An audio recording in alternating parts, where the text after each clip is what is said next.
Par handicap psychique, on entend principalement des maladies psychiatriques telles que la dépression sévère, la schizophrénie, la bipolarité, les troubles obsessionnels compulsifs.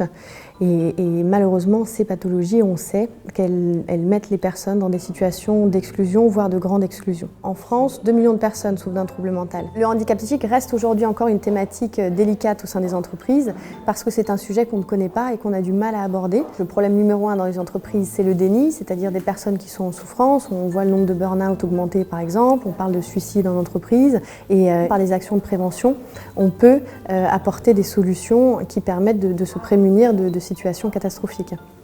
Gérer pour un manager une personne en situation de handicap psychique, que ce soit une dépression, une schizophrénie ou autre maladie, c'est pas simple, surtout si on est face au problème et qu'on ne l'a pas anticipé. C'est se dire, dans mon service, je peux être confronté au handicap psychique, si demain ça arrive, comment je suis préparé ?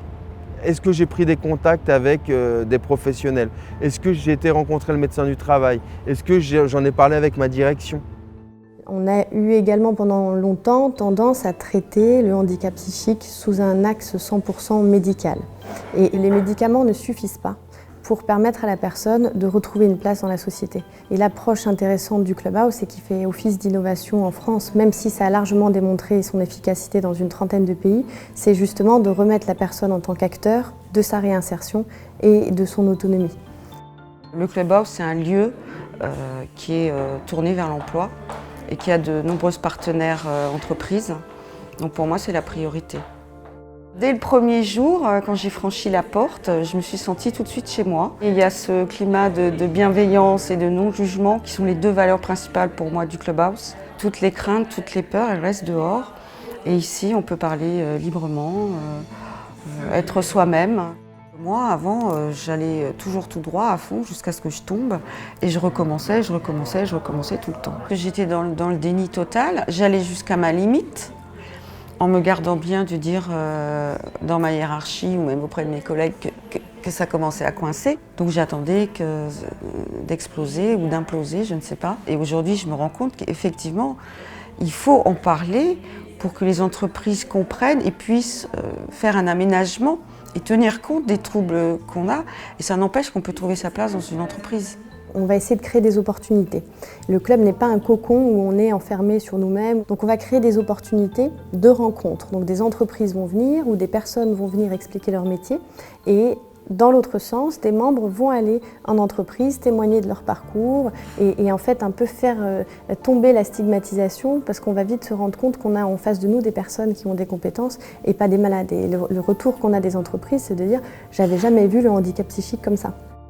La raison d'être de nos métiers sur le handicap, c'est quand même d'être en recherche de solutions. Si on essaie d'utiliser les solutions existantes, on se contente de dire on n'y arrive pas. Donc il faut forcément inventer des choses. Nous n'avions pas jusque-là rencontré de structures identiques, de lieux de rencontre, d'échanges, d'accompagnement du handicap psy vers la réinsertion sociale et donc forcément vers la réinsertion par l'emploi. Et c'est avant tout les membres qui sont acteurs de ce lieu. C'est d'un côté faire fonctionner ce lieu d'entraide. Donc ça va de gérer l'accueil, gérer l'administration, gérer la newsletter aux partenaires, gérer la cuisine. Et d'un autre côté, on va avoir un travail collaboratif sur les projets de vie et projets professionnels de chacun. Il faut baisser un peu les boucliers, c'est-à-dire qu'il ne faut plus avoir peur, il faut que l'entreprise puisse comprendre qu'avoir un trouble psychique, ce n'est pas incompatible avec l'emploi. Il faut oser le dire pour dire que là, j'ai besoin qu'on m'aide à ce niveau-là, qu'on puisse faire un point régulièrement pour ajuster et se sentir soutenu et reconnu, pour moi, non pas comme une personne ayant des troubles psychiques, mais pour une personne qui appartient à l'entreprise au même titre que tout salarié. L'attention à la fragilité, c'est en train de devenir dans les entreprises les plus avancées en matière de gestion de l'humain, c'est en train de devenir une grande force, c'est-à-dire que faire attention à ce qui est plus fragile permet de renforcer la solidité de l'ensemble. J'ai encore quelques craintes et des freins, c'est sûr, mais je suis convaincue que c'est pas très loin en fait. Je crois qu'ici, c'est ça qui est important, on expérimente tout, on ose tout faire. Ici, on peut tout faire, il y a un filet, il n'y a pas de danger. Et ça, c'est le plus important.